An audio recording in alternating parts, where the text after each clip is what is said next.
안녕하십니까? 네, 변함없는 잠자는 목소리, 끝까지 계속 똑같은 목소리로 이렇게 인사하는 것 같습니다. 먼저 기도하겠습니다.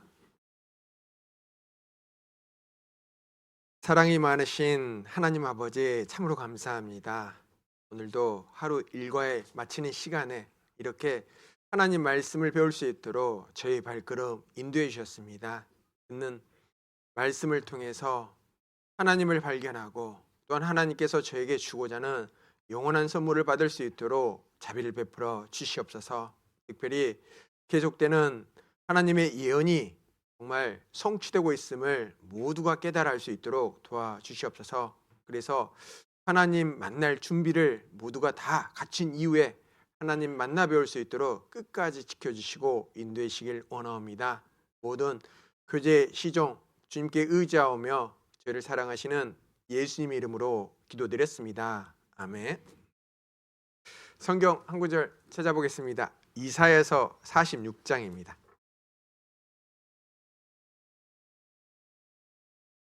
이사야서 46장 9절 10절입니다. 성경 못 찾으신 분들은 앞에 보시면 됩니다. 이사야 46장 9절 10절 제가 두 구절 읽겠습니다. 너희는 옛 정리를 기억하라. 나는 하나님이라 나 외에 다른 이가 없느니라. 나는 하나님이라 나 같은 이가 없느니라.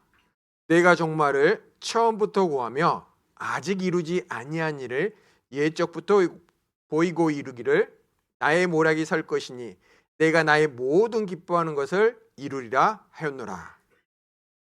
어제는 우리가 이스라엘 역사에 대해서 배웠습니다. 오늘도 그 역사 뒤를 배워볼 텐데요.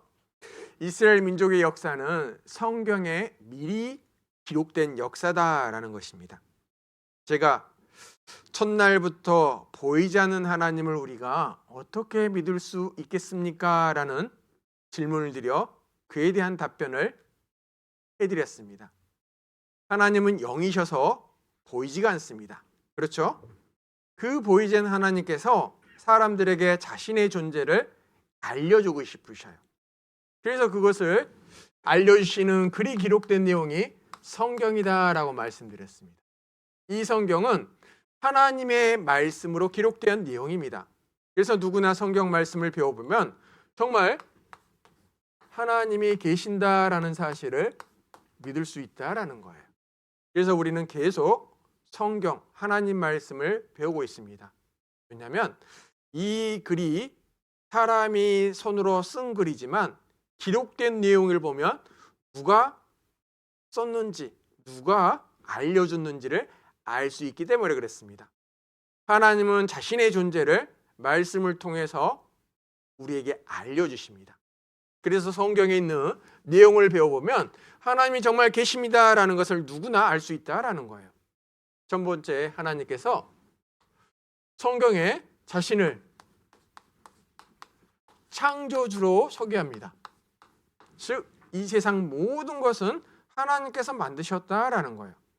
그 창조주의 하나님 말씀을 증거하는 것을 우리는 첫째 날 시간에 하나님이 불러주신 그 내용에 대한 것을 과학적 증거를 통해서 확인했습니다. 과학자들이 기기를 발명해서 하나님이 불러주신 그 내용이 사실인지 것인지를 확인했습니다. 그랬더니 정말 사실이었다라는 것이 많은 과학자들이 확인시켜 준 것입니다.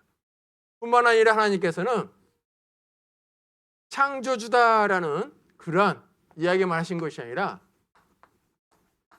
인간 역사를 다스려가는 분이다라는 것을 또 성경을 통해서 말씀해 주셨습니다. 그래서 사람이 알 수 없는 옛날 에덴 동산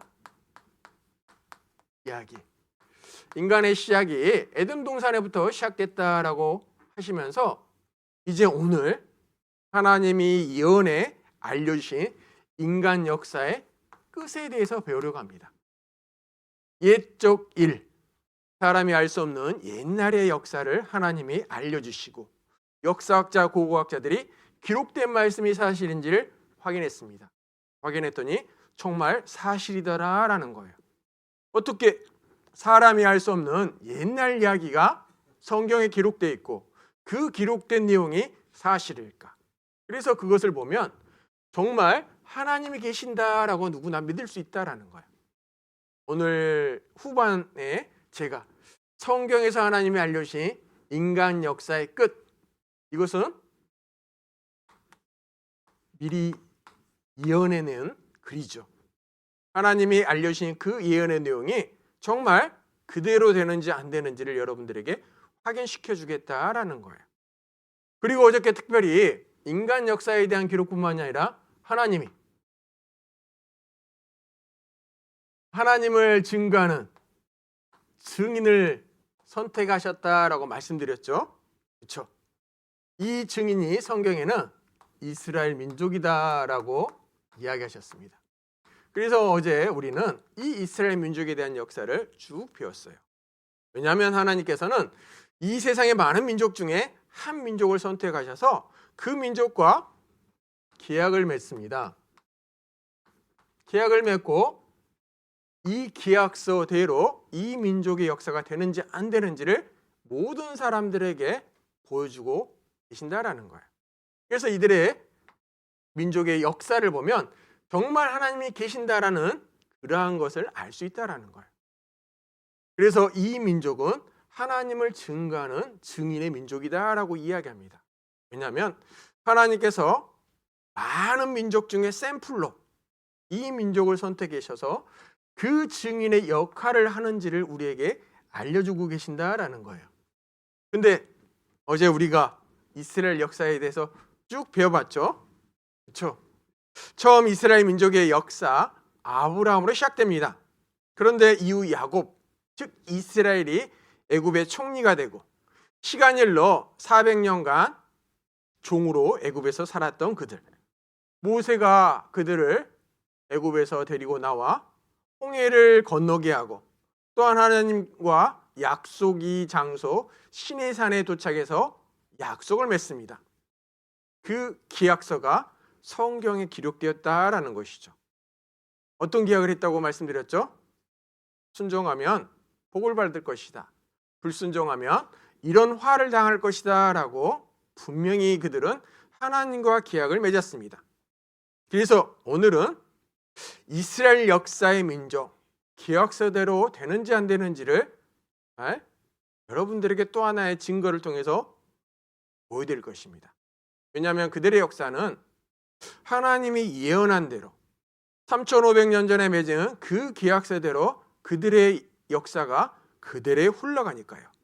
그래서 오늘 하나님이 보여주신 성경 말씀을 통해서 보여주신 그 예언이 이스라엘 역사를 통해서 성취되고 있다라는 것을 알려줄 것입니다. 왜 제가 여기 하나님의 인간 역사에 대한 설명을 쭉 하시다가 뒷이야기를 하지 않고 증인으로 넘어갔느냐?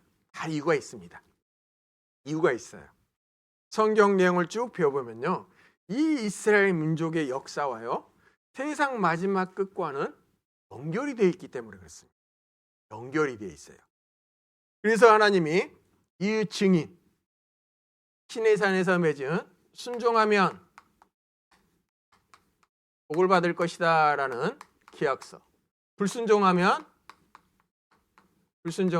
화를 당할 것이다 라는 그 기약서를 하나님은 이들과 맺었습니다. 그래서 어떤 복을 받을 것인지를 성경에 자세히 기록해 주시고 또한 어떤 화를 당할 것인지를 성경에 자세히 기록해 놨습니다. 근데 그 기록된 대로 이 역사가 흘러갔다라는 거예요. 그런데 이 이스라엘 민족이요, 불순종의 화를 당했는데 어느 날 갑자기 독립을 하고 강한 나라가 됩니다. 근데 그때 성경의 하나님이 뭐라고 했냐면은 마지막 때에 그런 일이 있을 것이다 라는 예언의 말씀을 해두셨어요. 그래서 이스라엘 역사의 회복과 세상 마지막의 끝이 연결되어 있기 때문에 제가 인간의 역사를 쭉 설명하다가 증인의 역사로 넘어갔다라는 것입니다. 그런데 하나님께서 방금 읽었던 말씀에 그것을 설명하고 계시죠. 자, 다시 9절에 보면요, 하나님이 분명히 이야기하십니다. 옛 정리를 기억하라. 즉 사람이 할 수 없는 옛날 인간의 역사, 에덴 동산, 노아 홍수, 그것을 기억하라라고 말씀하셨습니다. 그리고 10절에는요, 내가 종말을 처음부터 구하며 아직 이루지 아니한 일을 옛적부터 보이고, 즉 앞으로 어떤 일이 일어날 것이다 라는 것을 미리 하나님이 예언해 두셨다라는 거예요. 그 예언해 두신 일이 반드시 때가 되면 이룰 것이다 라는 거예요. 왜 그 예언을 미리 말씀해 두셨을까요? 바로 그 예언이 이루어지거든 정말 성경의 하나님 말씀이구나, 정말 보이지 않는 하나님이 계시구나라는 사실을 누구나 믿으라는 것입니다. 그래서 어제에 이어 예언된 이스라엘 역사에 대해 배워보겠습니다. 어제 제가 말씀드렸죠. 이스라엘 민족, 아브라함을 통해서 시작된 그들, 하나님의 약속하신 가나안 땅, 지금 이스라엘 민족의 땅입니다. 그들로 하나님이 살게 하셨는데 그들은 거기서 살다가 죄를 짓게 됩니다. 즉 정말 출애굽 이후 하나님의 역사를, 기적을 봤던 그들은 하나님에게 순종하는 그러한 기간을 가졌을 때는 하나님과 약속한 대로 많은 복을 받았습니다. 제가 그때가 다윗 왕과 솔로몬 왕 때다라고 말씀드렸습니다. 근데 그 이후로 그들은 하나님께 불순종하고 죄를 짓게 됩니다. 그랬더니 하나님께서 화를 내리십니다. 다른 나라의 지배를 받도록 계속 하셨던 거예요. 아시리아, 바벨론, 페르시아, 헬라, 로마까지. 그들에게 계속 하나님은 선지자를 보내서 정신 차려라, 너와 내가 계약한 그 계약을 기억하라 라고 말씀하셨습니다. 그랬더니 그들이 잠깐 정신을 차린 것처럼 보였다가 다시 죄를 짓고 하나님을 대적하고 자꾸 그런 모습을 계속 보였다라는 거예요. 그러다가 하나님이 마지막 그들에게 기회를 주셨는데 예수님을 보내주셨습니다. 마지막 기회로 정신 차리게끔 예수님을 보내주셨는데 그들은 기적을 보고 메시아다라고 쫓아왔지만 예수님께서 그들에게 죄를 자꾸 지적하니까 그들은 예수님이 싫었습니다. 결국 예수님마저 십자가에 못 박혀 죽겠다라는 거예요. 그래서 제가 어저께 마지막에 그때 로마 총독 빌라도 이스라엘 민족의 요구대로 예수님을 재판했던 총독, 그는 세숫대에다 물을 떠다가 손을 씻으며 이렇게 말했습니다. 이 사람의 피에 대하여 나는 무죄하다, 너희가 당하라 라고 외쳤습니다. 그때 이스라엘 사람들은 그 피를 우리와 우리 자손에게 돌릴지어다 라고 외쳤습니다. 그들은 이 말이 어떤 결과를 초래할지를 몰랐습니다. 결국 비참한 역사가 그 뒤에 계속 이어졌다라는 거예요. 하나님과 계약했던 불순종할 때 받을 벌, 그 모든 것이 예수님 죽인 이후에 다 나타나게 됩니다. 장장 얼마 기간? 2000년 동안. 이스라엘 민족이 마지막 기회로 주신 예수님을 배척한 결과 그들은 자기 땅에 살지 못하고 2000년간 떠돌이 생활을 하게 됩니다. 가는 곳마다 칼이 달라 학살을 당하게 됩니다. 또한 정말 풍요롭고 에덴 동산같이 살기 좋은 땅이었던 그 땅은 그들이 떠난 이후에 황무지가 된 물입니다. 이것이 성경에 모두 예언이 되어 있었어요. 근데 그 예언대로 정말 그 일이 그들의 삶 속에서 나타났다라는 거예요. 제가 이스라엘 역사를 잠깐 정리해 와봤습니다. 예수님 돌아가신 이후 약 37년 이후에 예루살렘은 멸망당하게 됩니다. 그때 약 110만 명의 사람들이 죽게 됩니다. 이후에 135년 로마 하드리안 황제 때는 이스라엘 모든 도시가 파괴되고 유대인들은 그 땅에 살 수 없다라는 법을 통해 그때부터 그들은 자기 고향에서 살지 못하고 또돌이 생활을 하게 됩니다. 그리고 계속 역사 가운데 그들은 또돌이 생활을 하는데도 불구하고 비참하게 죽음을 당했다라는 거예요. 십자군 전쟁 때 유럽 흑사병이 돌 때도요, 유대인 때문에 이 병이 생겼다라는 명목으로 많은 유대인들이 죽게 됩니다. 그러다가 세계 제2차 대전 독일 히틀러에 의해 600만 명의 사람이 죽게 되죠. 이때 죽은 어린이들이 150만 명입니다. 나라도 없는 민족, 세계 또 돌아다니며 비참하게 살았던 그 민족, 어떻게 히틀러는 유대인만 골라서 수용소에 보내 그 많은 사람들을 죽였을까요? 성경을 모르면 세계의 역사가 왜 그런지를 이해할 수 없습니다.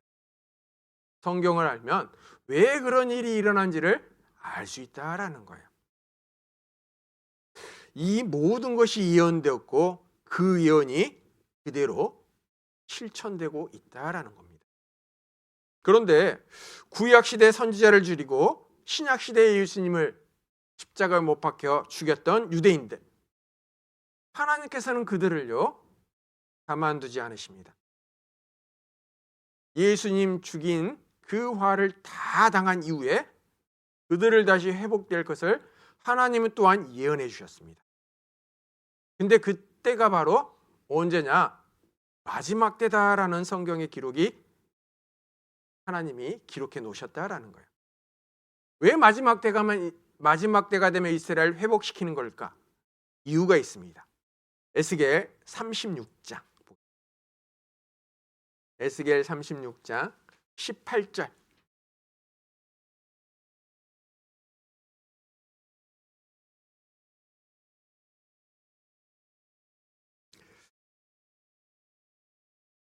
그들이 땅 위에 피를 쏟았으며 부우상들로 더럽혔으므로 내가 분노를 그들의 위에 쏟아 그들을 그 행위대로 심판하여 각국에 흩으며 열방에 헤쳤더니 2000년간 그들은 죄로 인해 자기 땅에 살지 못하고 열방으로 또돌이 생활을 했다라고 분명히 설명하고 있죠. 그런데 20절에 이야기합니다. 그들의 이른바 그 열국에서 내 거룩한 이름이 그들로 인하여 더러워졌나니 곧 사람들이 그들을 가르쳐 이르기를 이들은 여호와의 백성이라도 여호와의 땅에서 떠나는 자라 하였습니다. 그러나 이스라엘 족속이 들어간 그 열국에서 더럽힌 내 거룩한 이름을 내가 아꼈노라. 즉 이스라엘 백성, 하나님이 선택한 민족인데 세상 사람들이 그들의 그 비참한 역사를 보고 이야기합니다. 아니, 하나님의 백성인데 왜 이렇게 비참한 생활을 하는 걸까? 왜 흩어져 죽임을 당하는 걸까? 야, 저들을 보니까 하나님이 있긴 어디 있어? 하나님 없다라고 주위의 사람들이 이야기하는 거예요. 어떻게 선택한 민족이 저렇게 비참한 저주를 받을 수 있냐? 하나님 없다라는 주위에 하나님 없다라고 욕을 하기 시작하는 것입니다. 그래서 하나님께서 자기의 이름이 더러워졌다라고 이야기하는 거예요. 그 더러워진 이름을 하나님께서 22절에요. 그러므로 너는 이스라엘 족속에게 이르기를 주 여호와의 말씀에 이스라엘 족속아 내가 이렇게 행함은 너희를 위함이 아니요 너희가 들어간 그 열국에서 더럽힌 나의 거룩한 이름을 위함이라. 열국 가운데서 더럽힘을 받은 이름 곧 너희가 그들 중에서 더럽힌 나의 큰 이름을 내가 거룩하게 할지라. 내가 그들의 목전에서 너희로 인하여 나의 거룩함을 나타내리니 열국 사람이 나를 여호와인 줄 알리라. 나 주 여호와의 말이니라. 하나님은 사람들에게 하나님 정말 계시다라는 것을 보여주기 위해 그들을 다시 회복시킨다라는 것입니다. 왜냐하면 증인이 죽으면 하나님의 증인의 역할을 할 수 있어요, 없어요? 못하죠. 그래서 다시 회복시킨다라는 거예요. 그 증인이 회복되는 것을 보거든 이것을 누가 했는지 알아라? 하나님이 하셨다라는 것을 알아라는 거예요. 이 말씀은 2600년 전의 말씀입니다. 에스겔 선지자가 이스라엘이 비참한 그러한 역사를 갖다가 회복될 것을 지금 예언을 통해 기록하고 있다라는 거예요. 정말 그들은 성경 말씀대로 그들에게 하나님이 내리신 벌을 다 받고 세계 모든 사람들이 하나님이 어딨냐라고 할 때 흩어졌던 이스라엘 민족을 회복시키는 그 말씀. 근데 이 예언의 말씀이 하필 지금 우리 시대에 이루어졌다라는 거예요. 에스겔 선지자에게 이렇게 보여줍니다. 에스겔 37장 1절 보겠습니다.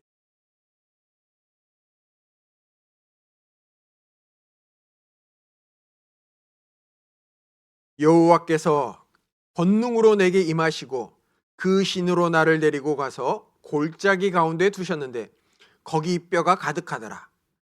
나를 그 뼈 사방으로 지나게 하시기로 본즉 그 골짜기 지면에 뼈가 심이 많고 아주 말랐더라.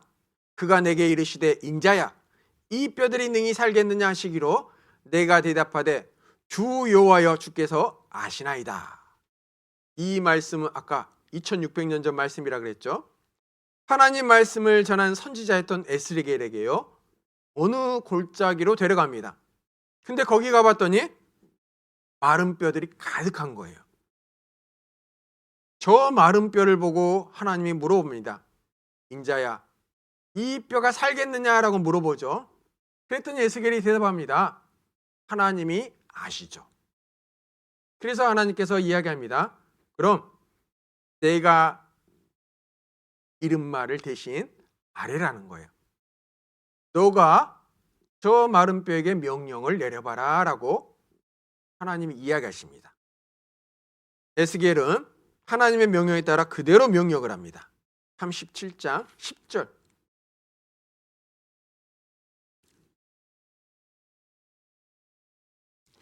이에 내가 그 명대로 되어나했더니 생기가 그들에게 들어가매 그들이 곧 살아 일어나서 서는데 극히 큰 군대더라. 이 마른 뼈들이 살아나더니 나중에 큰 군대가 되었다라는 것입니다. 이게 무슨 의미인지를 하나님이 자세히 설명해 알려줍니다. 11절부터 설명합니다. 11절부터 또 내게 이르시되 인자야 이 뼈들은 이스라엘 온 족속이라. 그들이 이르기를 우리의 뼈들이 말랐고 우리의 소망이 없어졌으니 우리는 다 멸절되었다 하느니라. 그러므로 너는 대언하여 그들에게 이르기를 주 여호와의 말씀에 내 백성들아 내가 너희 무덤을 열고 너희로 거기서 나오게 하고 이스라엘 땅으로 들어가게 하리라. 내 백성들아 내가 너희 무덤을 열고 너희로 거기서 나오게 한즉 너희가 나를 여호와인 줄 알리라. 내가 또 내 신을 너희 속에 두어 너희로 살게 하고 내가 또 너희를 너희 고토에 거하게 하리니 나 여호와가 이 일을 말하고 이룬 줄을 너희가 알리라.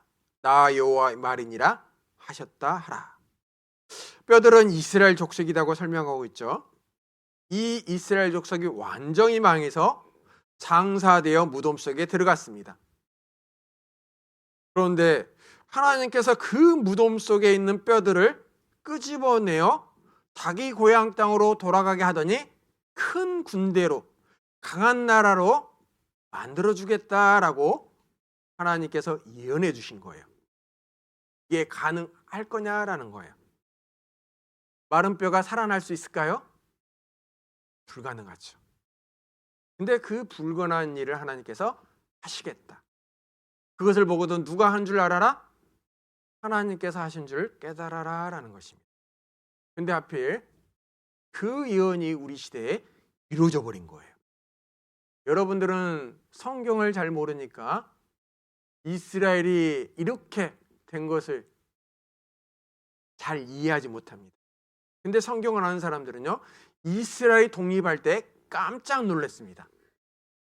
왜냐하면 그 독립의 때가 어떤 때인지를 하나님이 이야기하고 계시니까 그들이 독립하고 강한 나라가 됐을 때 성경 아는 많은 사람들은 너무너무 놀랐어요. 하필 왜 우리 시대에 그것이 이루어졌을까? 나라가 없이 2000년 동안 떠돌아다니던 이스라엘 백성, 1948년 5월 24일 갑자기 독립합니다. BC 606년에 나라가 멸망해 나라는 지도상에 없어졌습니다. 근데 2600년 만에 나라가 갑자기 세워진 거예요. 그래서 역사학자들은 이스라엘이 독립되는 것을 보고 다 기적이다라고 이야기합니다. 왜냐하면 인류 역사상 이런 적은 한 번도 없었거든요. 2600년 전이면 만주 땅이 우리나라 땅이었습니다. 고조선 시대니까요.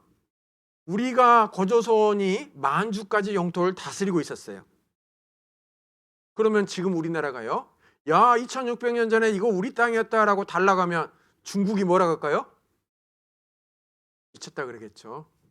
정신이 있는 애야 없는 애야?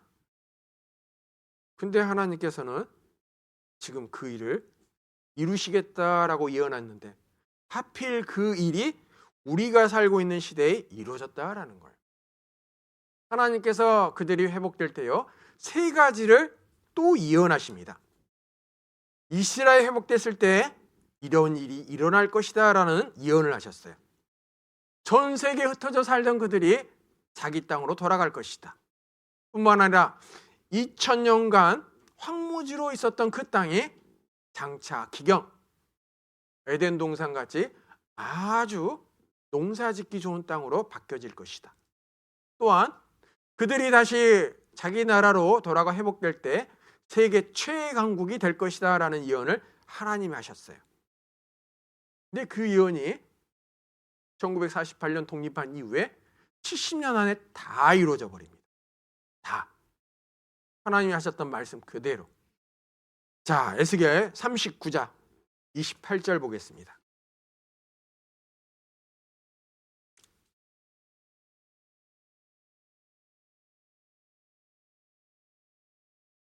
전에는 내가 그들로 사로잡혀 열국에 이르게 하였거니와 후에는 내가 그들을 모아 고토가 옛 자기의 땅입니다. 가나안 땅, 이스라엘 땅. 자기 땅으로 돌아오게 하고 그 한 사람도 이방에 남기지 아니하리니 그들이 나를 여호와 자기들의 하나님인 줄 알리라. 첫 번째, 하나님이 전 세계에 흩어져 있던 그들을 이스라엘 땅으로 다 돌아오게 할 것이다 라는 것입니다. 하나님이 분명히 예언하셨습니다. 그 예언이 이루어진 것을 누가 했다고 알아라고요? 나 여호와가 하신 줄을 깨달아 알아라는 거예요. 이 예언의 말씀대로 이스라엘 민족은 독립한 이후 계속 자기네 땅으로 돌아갑니다. 오늘도 돌아가고 있습니다. 그래서 뉴스를 자세히 보면 하나님의 예언이 어떻게 이루어지고 있는지를 알 수 있다라는 거예요. 이 유대인의 이스라엘 귀환은 하나님의 뜻, 하나님이 지금 수천 년 전에 예언한 그 뜻대로 그들은 지금도 돌아간다라는 거예요. 하나님의 뜻이라 그랬죠. 그래서 성경 예언대로 전 세계 유대인들 이스라엘로 돌아간다. 유대인 귀환 알리야, 공국 후 330만 명이 자기 땅으로 돌아갔다라는 거예요. 여기 써 있죠. 히브리어 알리야는 모세와 이사야, 에스겔의 예언처럼 전 세계에 흩어진 유대인들이 이스라엘 성지로 돌아와 정착하는 것을 말한다. 흩어졌던 그 이스라엘 민족이 마지막 때가 되면 자기 땅으로 돌아가 살 것이다. 이 예언의 말씀대로 지금도 이스라엘 민족은 자기 고향으로 돌아갑니다. 그리고 돌아갔을 때 하나님이 황폐했던 그 땅을 회복시킨다라고 예언하셨어요. 자, 에스겔 36장 34절입니다.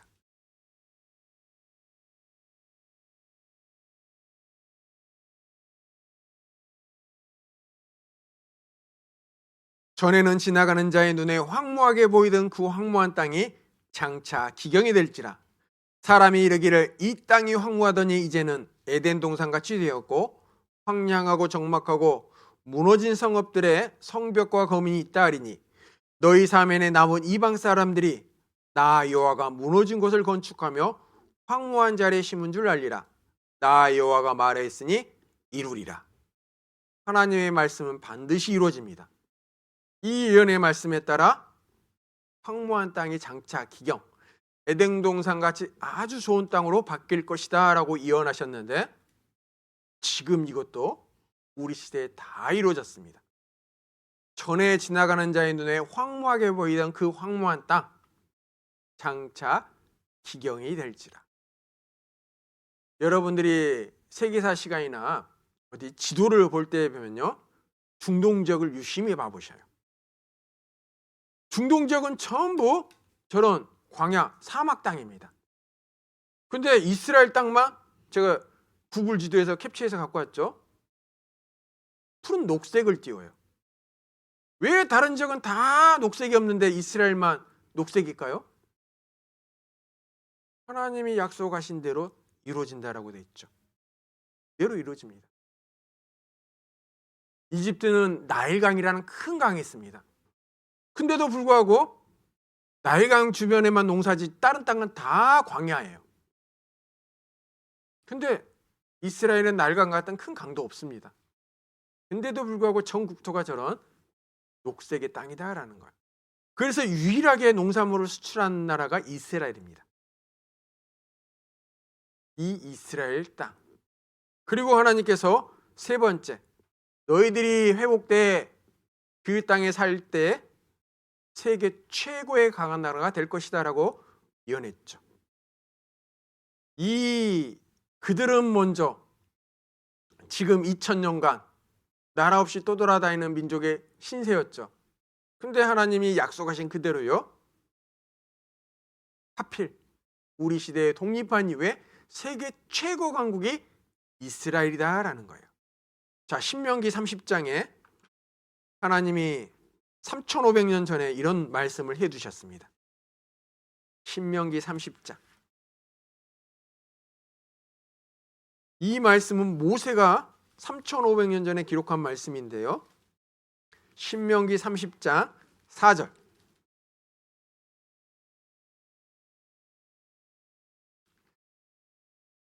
너의 쫓겨간 자들이 하늘가에 있을지라도 내 하나님 여호와께서 거기서 너를 모으실 것이며 거기서부터 너를 이끄실 것이라.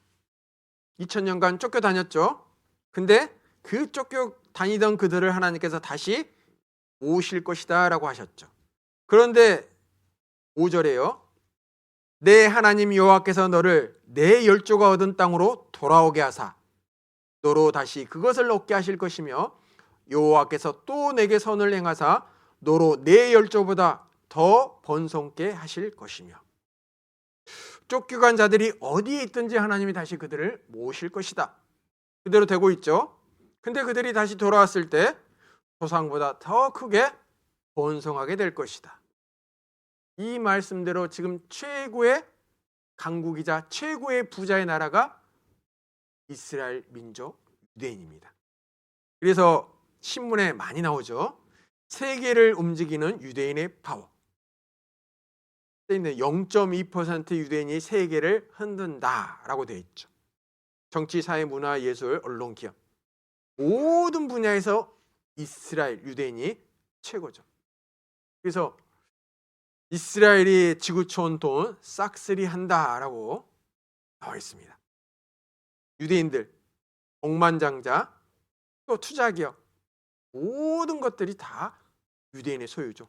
신문, 방송, 언론 매체. 아무튼 우리와 관련된 모든 기업의 대부분이 상당수가 유대인 회사다라는 거예요. 여기 많이 보이는 로고들 있죠. 로고들.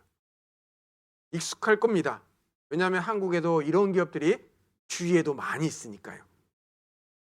우리나라 제일 큰 기업이 삼성그룹인데요. 삼성그룹과 로스차일드 정도의 유대인 기업과 비교해보면 삼성그룹은 구멍가게도 안 되죠. 그냥 술에 끌고 다니는 그런 가게 정도밖에 안 됩니다. 그만큼 유대인들의 돈이 어마어마하다라는 거예요. 우리도 오늘 유대인의 제품을 사용하고 살았습니다. 그렇죠? 유대인의 제품을 매일 사용하고 살고 있다라는 거예요. 이처럼 유대인들은 세계 모든 것을 다 쥐락펴락하고 있어요. 세계 최고의 나라는 미국인데요. 그렇죠? 그 미국을 쥐락펴락하는 곳이 누구예요? 저 유대인이죠. 여기 써 있잖아요. 미국을 움직이는 2%, 돈 줄 언론 틀어지고 맞고서 정책 쥐락펴락. 전부 미국의 정치인들은 유대인에게 줄 서 있죠. 왜냐하면 유대인이 잘못 보이면 정치할 수 있어요, 없어요? 아니, 어떠한 것도 할 수가 없습니다. 장사조차 할 수 없습니다.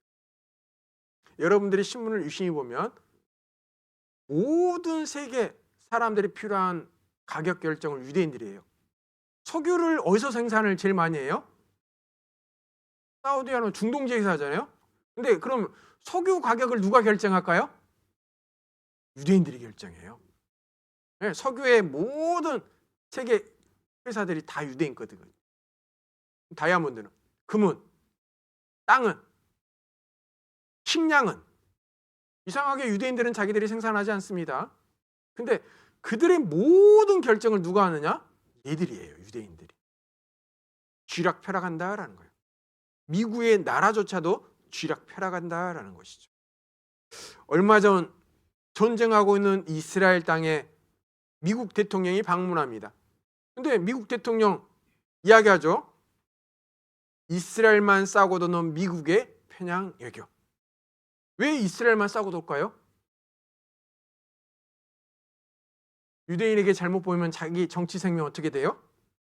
그날로 끝내야죠. 그렇죠? 다 그것을 알고 있습니다. 정치만 그런 것이 아니라 세계 모든 것이 다 그래요. 신문을 유심히 보면 이스라엘 최고 괴롭혔던 나라가 어느 나라였어요? 독일이었죠. 600만 명의 사람을 얼마 전에 죽였었으니까요. 그런데 전쟁 끝나고 지금 이 신문이 뭐냐면 독일 총리가 계속 가서 유대인의 학살 기념관에 무릎 꿇고 사과를 합니다. 사과하는 거죠. 빌리 그란트 무릎 꿇고 참회, 독일 대통령 속죄의 용기. 퇴임 앞둔 독일 메르켈 이스라엘 차다 유대인 학살 또 사죄. 또 사죄. 왜 사죄할까요? 세계 제2의 경제대국 독일 총리. 왜 매번 유대인 학살 기념관에서 사죄하고 있을까요? 그들은 잘 알고 있습니다. 유대인에게 잘못 보이면 끝이다라는 사실을. 일본이 우리나라에 사죄한 적 봤어요? 못 봤죠? 근데 모든 세계 나라는 항상 유대인에게는 사죄합니다. 사죄. 그래서 신문에 이렇게 나오죠. 다윗의 별. 아까 하나님께 순종해서 최고의 복을 받았던 그 전의 나라 이스라엘 나라의 왕이 다윗이라 그랬죠. 저거 삼각형 여기 두 개가 다윗의 별이라고 합니다. 다윗의 별. 이 다윗의 별이 세계를 지배한다. 왼쪽이 이스라엘 국기입니다. 그 이스라엘 국기가 세계를 지배한다라고 되어 있죠. 지금 이게 뭐 하냐면 이스라엘 총리가 지금 죽은 장례식장이에요. 그 장례식장에 세계 모든 총리 대통령이 다 참석합니다. 왜요? 자기 나라 바쁜 일도 더 중요한 일이 요거예요. 왜 참석해야 될까요?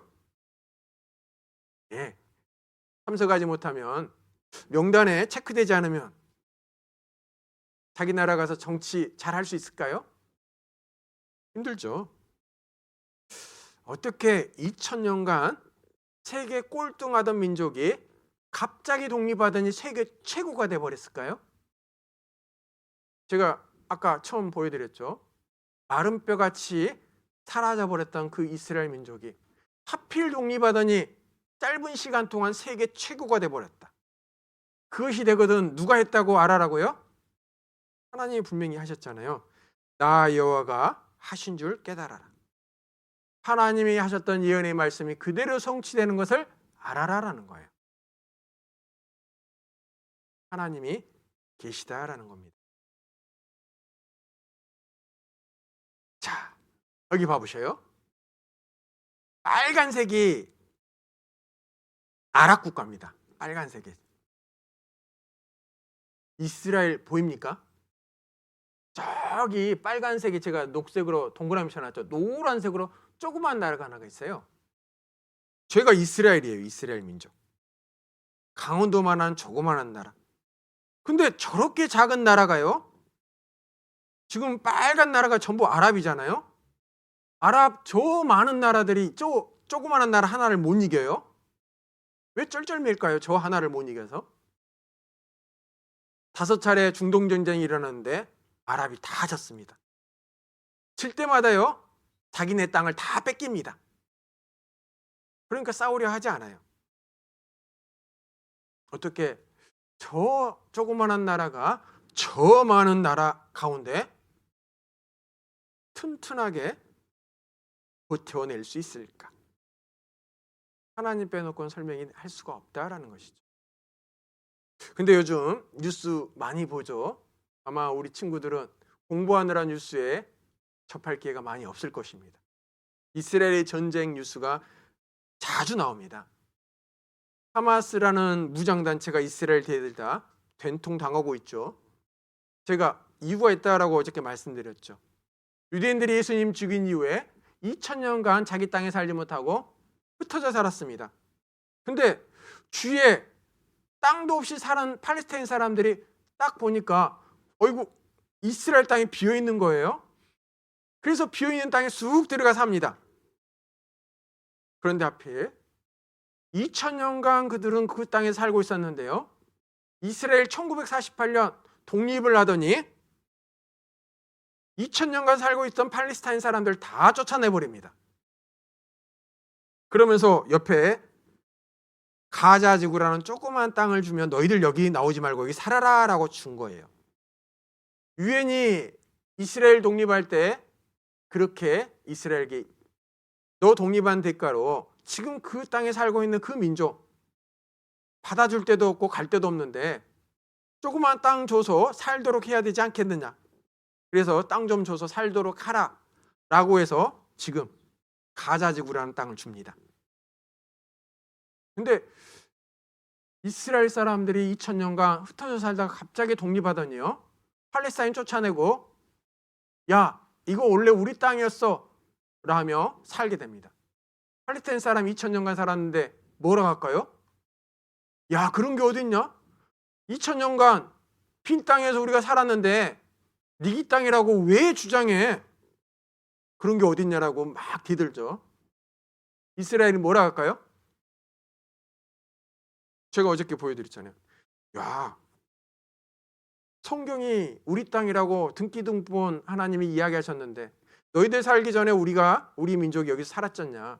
성경에 그렇게 기록되고 있지 않냐. 유엔이 그것을 인정하죠.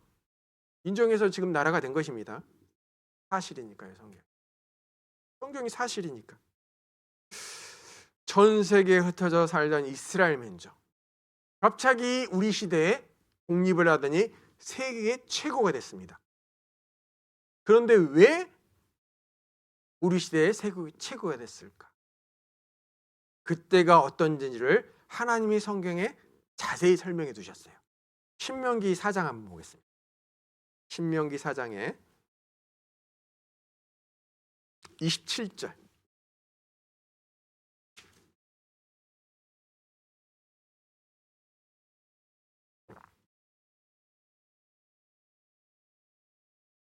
여호와께서 너희를 열국 중에 흩으실 것이요 여호와께서 너희를 쫓아보내실 그 열국 중에 너희의 남은 수가 많지 못할 것이며, 30절로 넘어가고 있습니다. 이 모든 일이 내게 임하여 환난을 당하다가 2000년간 환난 당했죠. 그런데 그 뒤에요, 끝날에 내가 내 하나님 여호와께로 돌아와서 그 말씀을 청종하리니. 하나님이 이스라엘 민족에게 2000년간 벌을 다 내리셔 흩어 살게 하셨는데, 지금까지 그랬었죠. 근데 그들이요 이렇게 환난을 당하다가 독립을 해서 최고 강국이 됐는 데는 언제다고요? 끝날. 이 끝이 뭐냐라고 하면요, 세상 끝을 이야기합니다. 세상 끝. 제가 아까 말씀드렸죠. 이스라엘 민족이 회복되면 세상 하나님이 성경에 예언하신 인간 역사의 끝. 그래서 제가 인간의 역사의 끝을 증인 이스라엘 민족의 역사와 더불어 설명하고 있는 것입니다. 그들이 회복되고 강국이 되면 하나님이 성경에 알려주신 인간 역사의 끝이 됐음을 이야기하고 있다라는 거예요. 끝날에. 근데 하필 우리 시대에 그 일이 이루어졌다라는 거예요. 마태복음 24장에 하나님이 이렇게 예언하셨습니다. 마태복음 24장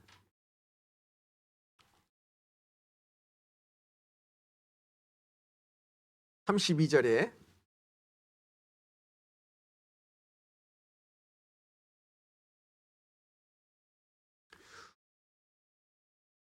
무화과 나무의 비유를 배우라. 그 가지가 연하여지고 잎사귀를 내면 여름이 가까운 줄 아나니 이와 같이 너희도 이 모든 일을 보고도 인자 가까이 문 앞에 이른 줄 알라. 무화과 나무의 비유를 배우라라고 예수님이 설명하시는데요. 이 무화과 나무는 이스라엘을 상징합니다. 이스라엘 상징. 우리나라 상징하는 나무가 무슨 나무예요? 뭐예요? 무궁화예요. 우리나라 사람 맞죠? 무궁화잖아요. 무궁화. 무화과는 이스라엘을 상징하는 나무입니다. 예수님께서 이 세상에 계실 때요, 내가 다시 오시겠다라는 말씀하십니다. 근데 다시 오실 때가 언제냐라고 하면 이스라엘 민족이 회복될 때, 그들이 회복돼 강한 나라가 됐을 때 내가 다시 오시겠다라고 이야기했다라는 거예요. 근데 그때가 언제라고요? 끝날입니다. 그러니까 이스라엘 민족이 회복됐을 때 성경을 아는 사람들은 깜짝 놀란 거예요. 깜짝. 왜냐하면 그때가 주님이 다시 오시겠다고 한 날이니까요. 세상 모든 것에는요, 시작이 있으면 끝이 있죠. 그렇죠? 입학한 날이 있으면 졸업한 날이 있습니다.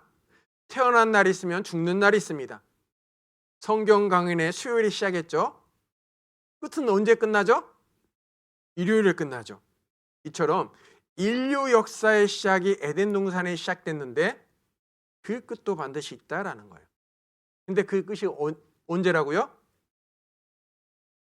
이스라엘이 회복될 때. 회복될 때 주님이 다시 오시겠다라고 이야기하고 예언했으니까요. 이 무화과 나무가 이런 특징을 가지고 있습니다. 무화과 나무의 비유를 배우라라고 예수님이 설명하는 것은요, 겨울 동안 말라 있는 것처럼, 죽어 있는 것처럼 무화과 나무는 보입니다. 아무것도 없어요. 그런데 여름이 가까우면 갑자기 잎사귀가 무수하게 나오기 시작해요. 멸망했던 이스라엘이 회복되면 지금 이렇게 환란, 말라 죽어 있는 나무처럼 보이던 무화과 나무가 갑자기 많은 잎사귀를 내면, 회복되면, 그리고 강국이 되면, 이스라엘이 지금 딱 강국이 됐다고 말씀드렸죠. 열매가 열렸을 때, 그때는 언제라고요? 주님이 다시 오시겠다라는 세상 끝이다라는 거예요. 끝. 그래서 성경 아는 사람들은 이스라엘이 독립되고 강한 나라가 되는 것을 보고 깜짝 놀란 거예요. 그때가 되면 주님이 다시 오실 때 우리가 살고 있는 세상에 어떤 일이 일어날까? 마태복음 24장 40절에 설명하고 있습니다.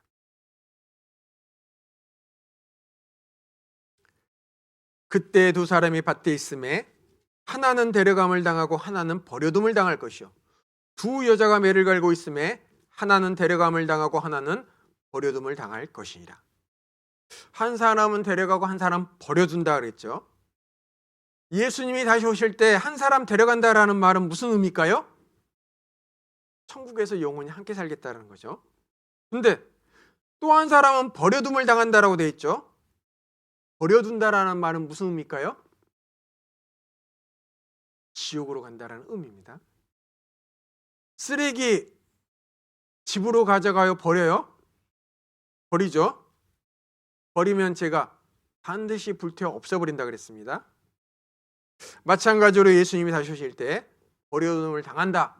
즉 뜨거운 불 속에서 영원히 살도록 그냥 놔둬버린다는 거예요. 놔둬버린다. 아니 그러면 왜 주님 오실 때 데려가는 사람이 있을까요?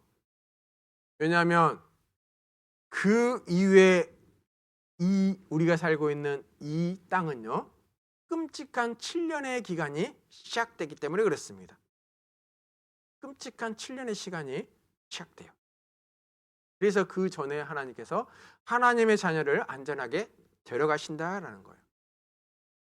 예수님께서 제자들에게 계속 이야기합니다. 내가 곧 죽어 하늘로 돌아갈 텐데, 그런데 언젠가 내가 다시 올 거야 라고 이야기해요. 제자들이 아니 주님 언제 오십니까? 라고 물어보죠. 주님께서 이야기합니다. 그 날과 그때 시는 너희들이 알 필요 없다. 그런데 징조를 너희들에게 알려줄게. 이 징조를 너희가 보거든 내가 다시 온다라는 것을 알아라는 거예요. 징조라는 것이 뭐예요? 먹구름이 잔뜩 꼈어요. 무슨 징조죠? 비올 징조죠. 근데 외출할 사람이 먹구름 잔뜩 낀 징조를 보면 준비할 게 뭐가 있어요? 우산 준비하죠. 우산 안 갖고 가면 어떻게 돼야 돼요? 그렇죠. 징조를 보면 준비할 것이 있다라는 거예요. 예수님께서는 그 징조를 보여주며 그 징조를 보고도 뭐라고요? 준비하라는 거예요. 준비. 그래서 그 징조를 자세히 설명해 줍니다. 마태복음 24장 3절.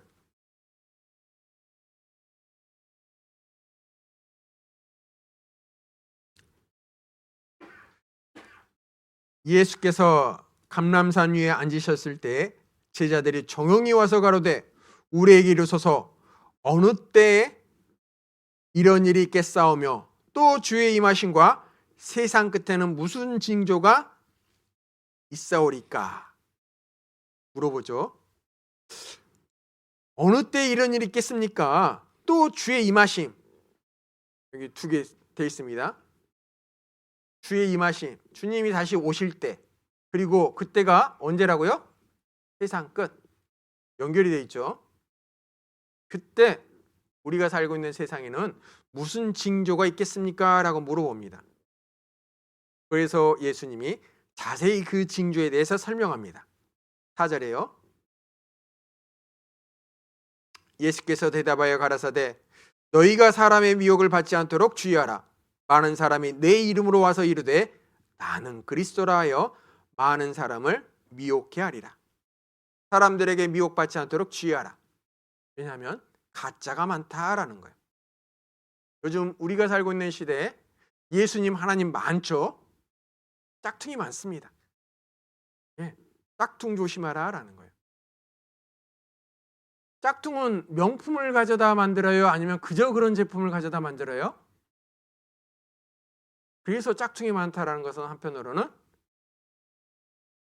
하나님 믿는 예수님이 바로 명품이다라는 것을 의미하죠. 성경이 명품이에요.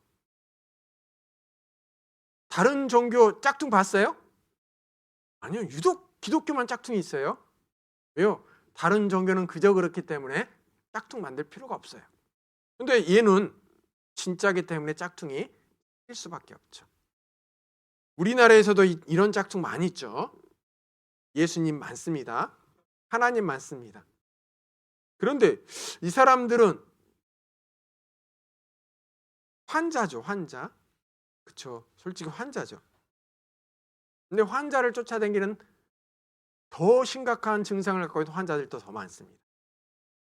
예전에 다큐멘터리 나왔던 방해했던 것이죠. 나는 신이다. 자기들이 하나님 예수님이라고 하는데요. 이런 사람들을 쫓아다니는 분들이 많이 있어요. 여기 나오신 분 얼마 전에 감옥에 있다가 돌아가셨다라고 뉴스에 나오더라고요. 하나님이 예수님이 죽을 수 있어요? 불가능하죠. 가짜다는 거예요. 이걸 잘 구분해라라고 하나님이 성경을 주셨어요. 진품이 뭔지 짝퉁이 뭔지를 잘 구분해라. 그래서 성경을 알면 가짜인지 진짜인지를 알 수가 있는 거예요. 우리나라에만 가짜가 있는 것이 아니라 세계로 가짜가 많습니다. 자칭 항상 그러잖아요. 예수 환자라고 여기 써 있잖아요. 환자. 이런 분들은 환자. 예루살렘 가 있죠. 예수님이 예루살렘에서 활동하셨거든요. 근데 자기들이 예수라고요. 예수님이라고 다 예루살렘 갑니다. 이런 분들은 예루살렘이 아니라 어디 가야 돼요? 그렇죠. 병원 가야잖아. 환자니까 병원 가야죠. 이 사람 쫓아다니는 사람들도 똑같이 손잡고 병원 가야 됩니다. 이런 사람들을 조심하라라고 했죠. 또 6절에요. 난리와 난리 소문을 듣겠으나 너희는 상가 두려워 말라. 이런 일이 있어야 돼 끝은 아직 아니니라. 7절에 민족이 민족을 나라가 나라를 대적하여 일어나겠고 처처의 기근과 지진이 있으리니 이 모든 것이 재난의 시작이니라. 두 번째, 민족과 민족, 나라와 나라의 분쟁, 처처의 기근과 지진이 있을 것이다 라는 겁니다. 누가복음에는요 똑같은 말씀에 또 하나를 덧붙였습니다. 온역. 처처에 큰 지진과 기근과 온역이 있다. 이 온역이 뭐냐면은 전염병입니다. 전염병. 얼마 전에 여러분도 전염병 겪었죠? 코로나가 전염병입니다. 전염병. 여러분들 이런 전염병 평생 살면서 겪은 적 있어요? 저도 없어요. 아니, 여러분 할아버지 할머니한테 물어보셔요. 사시면서 이런 거 겪어본 적 있으시냐고. 한 번도 없어요. 분명히 하나님이 마지막에 이런 일이 일어날 것이다 라고 했죠. 근데 우리가 살고 있는 시대에 다 일어나고 있습니다.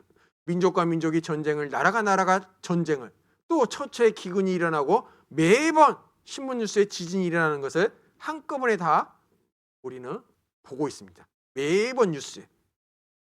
분쟁하였고 2차 대전 후 최대.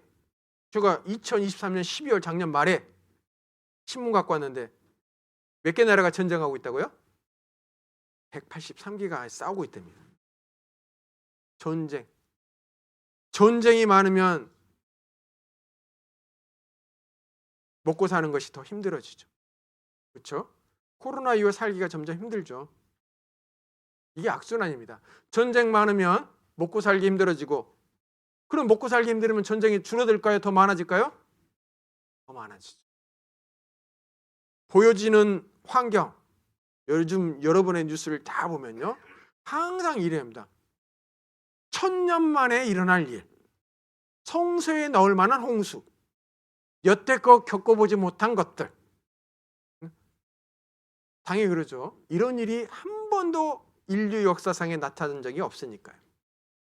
얼마 전에 뉴스, 겨울에 미국에 몇 도라고요? 영하 50도. 영하 50도 정도 되면 어떻게 될까? 미국과 북유럽 추워서 얼어 죽고, 아프리카는 홍수 나서 또 홍수로 죽고. 여러분들이 겪는 뉴스를 유심히 보면요 인류 역사상 이런 적은 한 번도 없었습니다.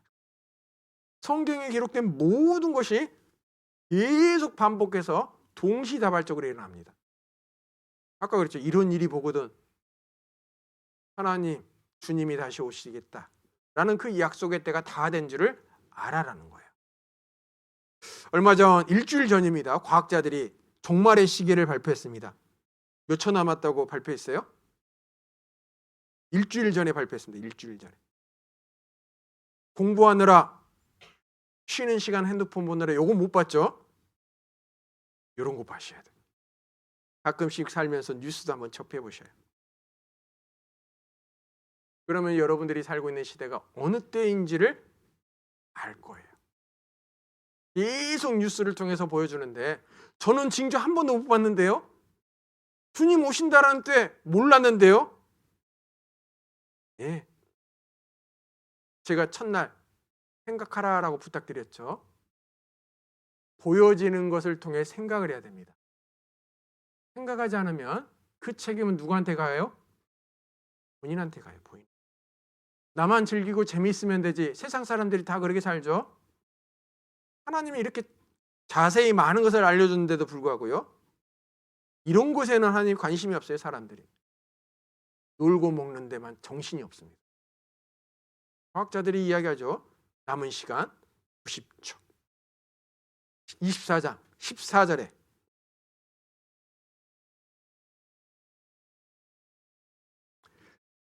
이 천국 복음이 모든 민족에게 증거되기 위하여 온 세상에 전파되리니 그제야 끝이 오리라. 제가 첫날 보여드렸죠. 성경이 몇 개 언어로 번역됐다고요? 3,600개. 지구상에 살고 있는 민족이 몇 개 종족이나 될까요? 3,600개로 번역됐다 그러면 성경 안 본 사람이 얼마나 될까요? 이 모든 것을 보거든 제가 다 보여드렸습니다. 주님이 문 앞에 이룬 줄 알라. 예수님 다시 오시겠다라는 그때가 다 된 줄 알라. 문 앞에 이르렀으면 그 다음에 주님 뭘 할까요? 문 열고 들어오시겠죠. 그럼 문 열고 들어오면 그때는 뭘 의미할까요? 그게 기회가 없다라는 것을 의미합니다. 기회가 다 보여졌는데 준비하지 않고 있으면 그에 대한 책임은 준비하지 않는 여러분에게 돌아간다라는 거예요. 이걸 보고도 인자 주님이 다시 오실 때가 됐음을 알아라. 시간 얼마 남지 않았다. 사람들이 이런 증거를 보고도, 징조를 보고도요, 생각을 하지 않습니다. 생각을 하지 않아요. 남들 다 그렇게 사니까 나도 그렇게 살면 되지. 남들이 그렇게 살아도 여러분까지 그러면 안 됩니다. 어떤 시대에 살고 있는지를 여러분은 좀 잘 알고 계셔야 돼요. 사인을 보내는데 그게 나하고 무슨 상관이야? 라고 불구경하고 있으면 안 됩니다. 그 불이 여러분까지 옮겨 다 붙어요. 준비하지 않는 사람은 그 준비하지 않는 대가를 겪게 될 것입니다. 잠시 쉬겠습니다.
다 오신 것 같은데, 그쵸? 시작할까요? 자, 오늘 시작하기 전에 어저께는 빼기 2개 했죠. 오늘은 더하기 하나 하겠습니다. 더하기 하나. 박수 칠 때 잘 생각해야 돼요. 더하기 하나예요. 알았죠?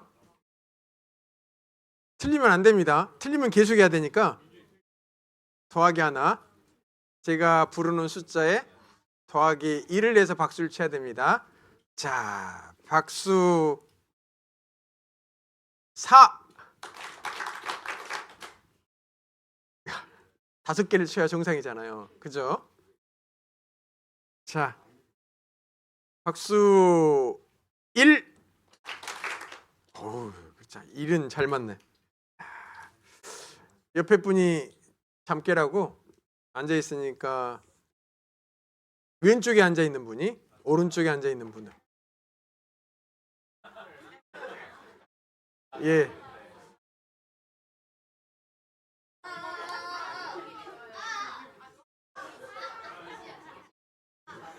꼭 잠 깨라고 꽉꽉 눌러주세요.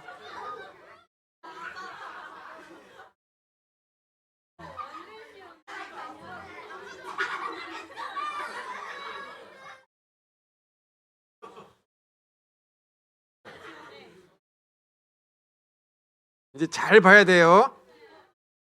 왜냐하면 여러분들이 궁금해하는 세상 마지막 때 어떤 일이 일어날 건지를 하나님의 성경에 어떻게 기록하셨느냐를 배울 겁니다.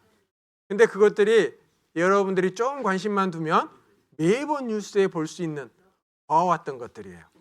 근데 그것을 제가 정리해서 또 보여드릴 테니까 아 그렇구나 라고 이해하시면 좋을 겁니다. 자, 하나님께서 성경에 기록한 인류의 역사를요, 제가 잠깐 정리해 보겠습니다. 성경에 하나님 그렇게 해놓으셨어요. 인간의 역사는 처음 에덴 동산 아담부터 시작을 해서, 그렇죠? 언젠가 끝이 날 겁니다. 근데 하나님께서 이 아담부터 시작되는 그 역사, 이 땅에 예수님, 지금부터 약 2000년 전 예수님이 이 땅에 오셔 십자가에 못 박혀 피 흘려 돌아가시고 하늘로 다시 돌아가셨습니다. 다시 3일 만에 살아나셔서 하늘로 가셨습니다. 하늘로 가시면서 사람들에게 이야기했습니다. 내가 다시 올 것이다라고. 그래서 아까 제자들이 물어봤죠. 주님 다시 오실 때 그때가 언제입니까? 라고 물어봤어요.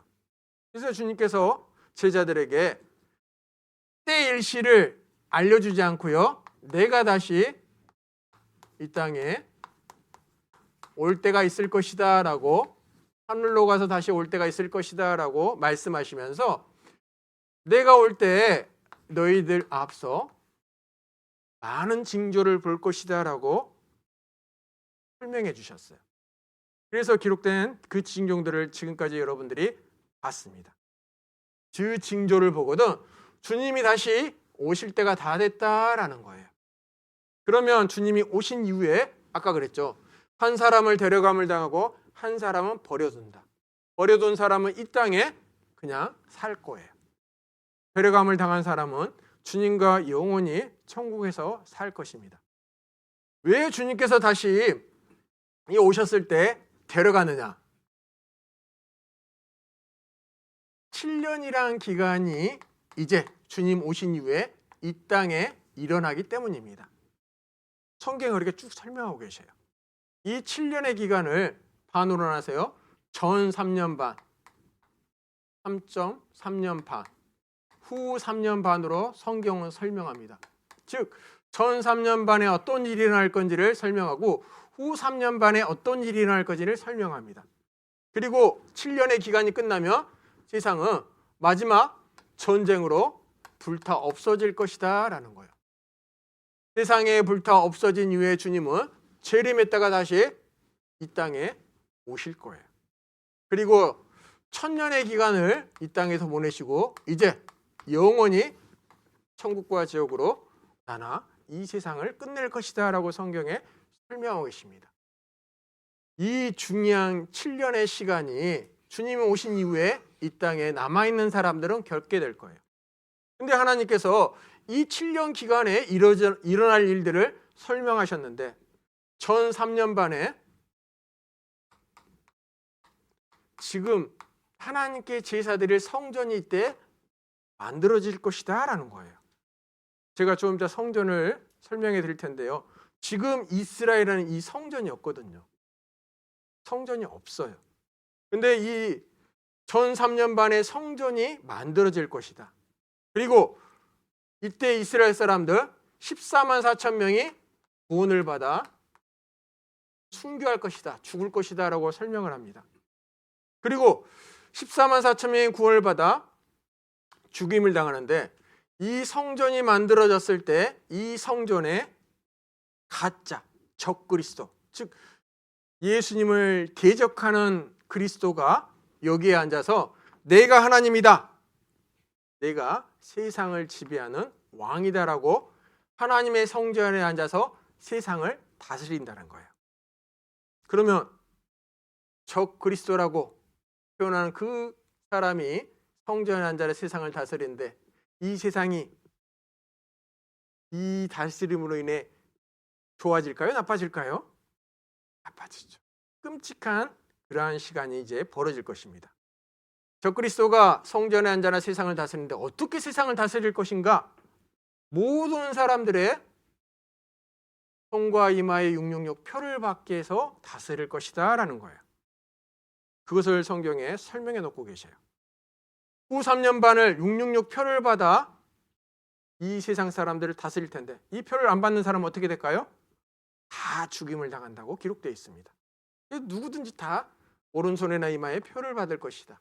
그리고 그 사람들은 적그리스도에게 숭배하며 살아갈 것이다. 이처럼 이 표를 받아 3년 반의 시간이 지나면 이제 마지막 세상은 전쟁으로 끝날 것이다 라는 거예요. 이 전쟁에 참여하는 나라가 어떤 나라인지를 또 성경에 하나님은 자세히 설명해 놓고 계셔요. 근데 하필 우리가 살고 있는 지금 이 시대에 이 모든 것이 다 준비되고 일어나고 있어요. 여러분들이 관심을 갖지 않고 몰라서 그렇지 지금 하나님이 예언하신 이 모든 일들이 지금 다 벌어지고 있는 것입니다. 제가 그것을 하나하나 알려드릴 겁니다. 자, 데살로니가후서 2장 한번 보겠습니다. 데살로니가후서 2장에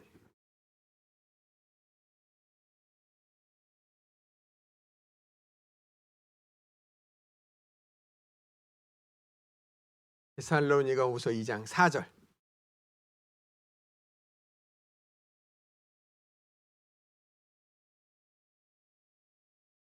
저는 대적하는 자라 범사 일컫는 하나님이나 숭배함을 받은 자 위에 뛰어나 자존하여 하나님 성전에 앉아 자기를 보여 하나님이라 하느니라.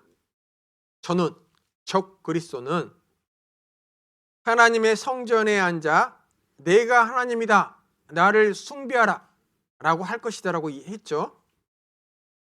원래 이 성전이라는 것은 처음 제가 이스라엘 사람들이 홍해바다를 건너 시내산에서 하나님과 계약을 맺을 때 제사 지내기 위해서 알려주신 성막이라는 것이 있습니다. 나중에 알려드릴 건데요. 하나님께 제사 드리는 곳이 바로 성전입니다. 근데 지금 이스라엘에는 성전이 없어요. 성전이. 원래 이 성전은요, 처음 솔로몬이라는 왕이 성전을 지었어요. 그래서 그 솔로몬 성전을 짓고 하나님께 제사를 지냈습니다. 근데 이후의 역사 가운데 바벨론에 의해서 그 솔로몬이 지었던 성전이 파괴됩니다. 이후에 스룹바벨이라는 사람이 또 그 자리에 성전을 또 짓습니다. 그것이 바로 두 번째 만들어진 성전이에요. 그 뒤에 헤롯 왕이 그 스룹바벨 성전을 보수해서 더 키웁니다. 그런데 두 번째 만들어진 성전이 아까 AD 70년 로마가 이스라엘을 멸망시킬 때 파괴됩니다. 그래서 그 뒤로 성전은 이제 이스라엘 땅에 없어요. 몇 년간 없어졌죠? 근 2000년간 성전이 없습니다. 그런데 하필 우리가 살고 있는 시대에 그 성전이 만들어질 준비가 다 끝났다라는 거예요. 다 끝났다.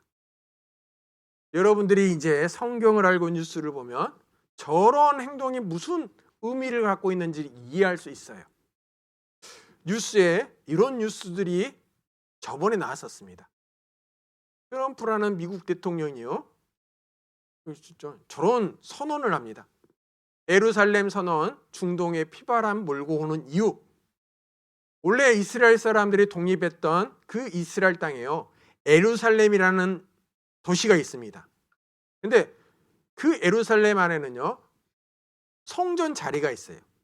근데 하필 그 성전 자리가요, 이스라엘 사람들이 하나님께 아까 솔로몬 성전, 스룹바벨이 만들었던 성전 자리, 그 자리에만 성전을 지어야 돼요.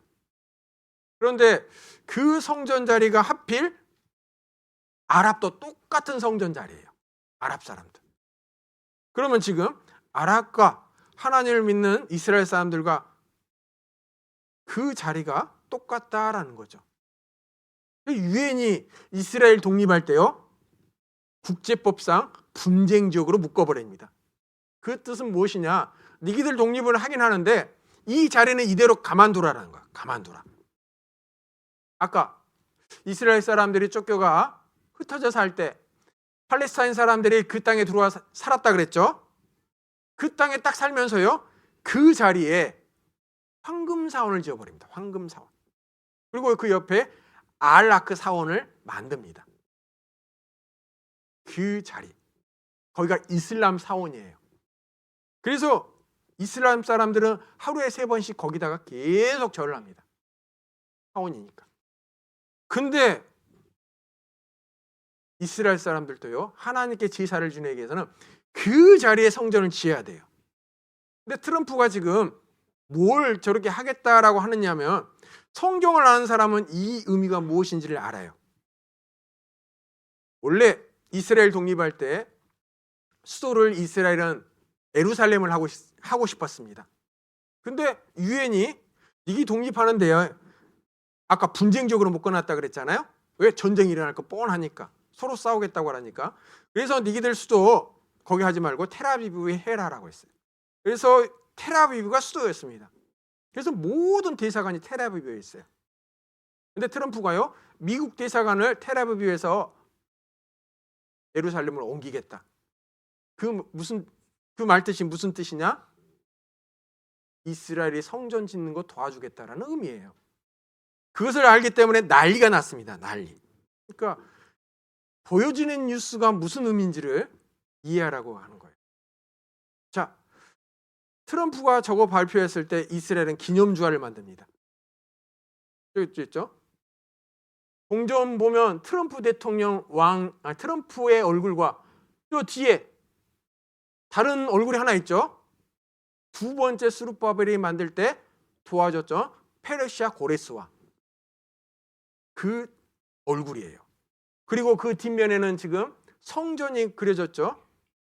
트럼프가 지금 이것을 한 의미는 무슨 의미라고요? 우리 성전 짓는 거 도와주겠다라는 의미예요. 성전이 없는데 성전을 짓겠다라는 것을 도와주겠다라는. 그러니까 난리가 난 거예요. 여기 써 있죠. 유일신 3대 정교 성지 예루살렘 지역문이 열렸다. 왜요? 아랍은 트럼프가 왜 저렇게 선언한지를 아니까요. 그래서 저걸 선언한 이후에 아랍에서 엄청난 데모를 일어납니다. 왜요? 지금 저 사진 보면 오른쪽에 보면 노란 거 보이죠? 노란 거. 여기 황금 돈사, 아랍 사람들이 매일 여기다 절하는 장소. 근데 황금 사원 요 옆에 여기 있죠, 여기. 알라크 사원이에요. 사원. 지금 아랍 사람들이 지금 여기 국제법상에 딱 묶어놓은 자리. 알라크 사원, 아랍 사람들의 사원과 황금 돔 사원. 요게 지금 아랍 사람들이 매일 가서 경배하는 자리입니다. 근데 군인들이 여기를 다 지키고 있어요. 왜요? 이스라엘 사람들이 매번 저거를 폭파시켜 버리려고 하니까. 왜요? 하나님의 성전을 만들어야 되니까요. 근데 저게 폭파되면 무슨 일이 일어나요? 세계 3차 대전이라. 3차 대전. 그래서 저런 것을 보고 아랍 사람들도 이야기하는 거죠. 지옥문이 열렸다. 전쟁 시작이다라는 거예요. 왜요? 이스라엘 사람들은 매번 우리 시대에 성전 지을 것이다. 성전 지어 하나님께 제사 지내겠다라고 준비하고 있었거든요. 준비가 다 끝났습니다. 써 있죠? 제3성전 건립 준비 중인 성전연구소. 성전 재건에 필요한 모든 준비 완료. 딱 돼 있죠? 황금사원에. 이 황금사원, 여기가 아랍 사람들이 지금 자기들 종교를 숭배하는, 이스라엘도 저기다가 하겠다라는 것입니다.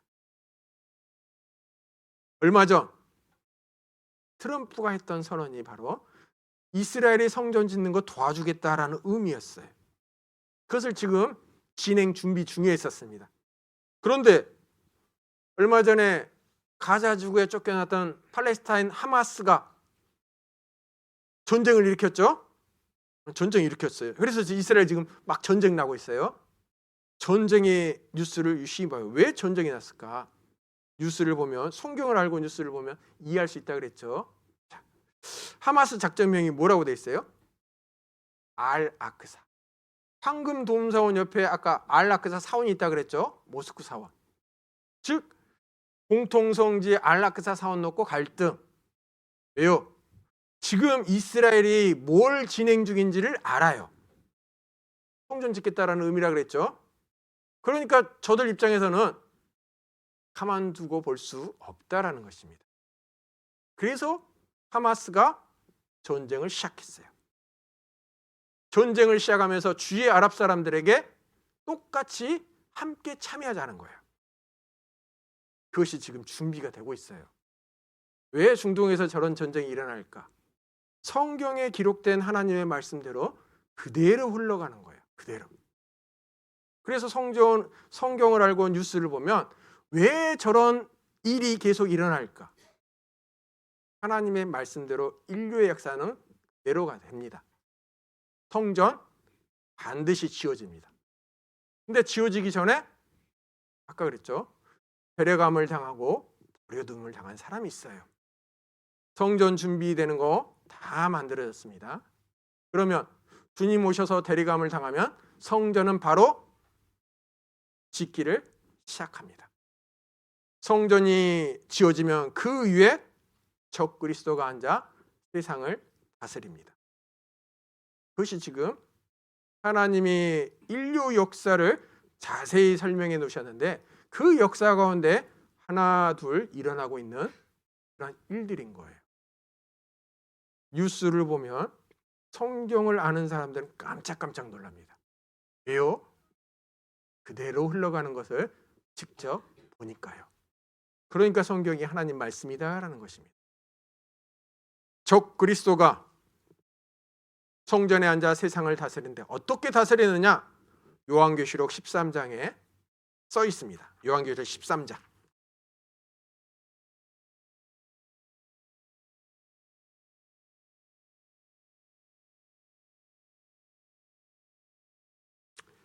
(16절입니다)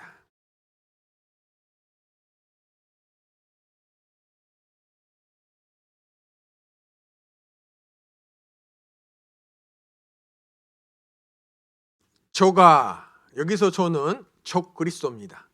저가 모든 자, 곧 작은 자나 큰 자나 부자나 빈궁하는 자나 자유한 자나 종들로 그 오른손에나 이마에 표를 받게 하고 누구든지 이 표를 가진 자 외에는 매매를 못하게 하니 이 표는 곧 짐승의 이름이나 그 이름의 수라. 지혜가 여기 있으니 청명 있는 자는 그 짐승의 수를 세어보라. 그 수는 사람의 수니 666이니라. 모든 사람이 매매, 뭔가를 사고 팔고 뭔가를 하려면 오른손이나 이마에 표를 받아야 된다. 근데 그 표가 뭐라고요? 666. 이 성경은 1900년 전 사도 요한이 기록한 내용입니다. 사도 요한 시대는 로마 시대입니다. 그 로마 시대에 사용하는 매매 수단은 요겁니다. 저런 동전을 가지고 매매를 했어요. 근데 1900년 전 사도 요한이 오른손이나 이마리에 표를 받아 매매를 한다라고 기록해 놓으셨어요. 사도 요한은 저 기록한 내용 이해할 수 있었을까요? 전혀 이해할 수 없죠. 근데 여러분들은 이해할 수 있죠. 왜냐하면 이것은 컴퓨터수기 때문에 컴퓨터가 있어야 이해가 가능하거든요. 자, 그렇다면요. 100년 전 사람은 이걸 읽으면 이해할 수 있을까요? 100년 전의 사람. 제가 첫날 보여드렸죠. 우리나라에 최초에 들어온 성경. 광서 13년. 여기 있어요. 예수광세 1887년. 1887년에 들어왔던 성경요. 광서 13년이라는 것은 청나라 황제 연호가 광서입니다. 우리는 청나라를 섬기고 있었던 것이죠. 그래서 청나라 황제 광서 13년 되던 해가 1887년이다 라고 지금 설명하는 거예요. 처음 들어온 성경입니다. 그럼 그때 우리나라 사람의 생활은 어땠을까요? 요런 생활을 했습니다. 요런 생활. 소 타고 말 타고 수레 끌고 지게 지고. 요런 사람들이 성경 이거 읽으면 이해할 수 있을까요? 1900년 전 사람이나 100년 전의 사람이나 이 말씀 읽으면 전혀 이해할 수 없습니다. 제가 그때 성경 한번 갖고 와봤어요. 요한네묵시 대 13장. 이게 세종대왕이 만든 훈민정음 개편전 그대로 내용이죠.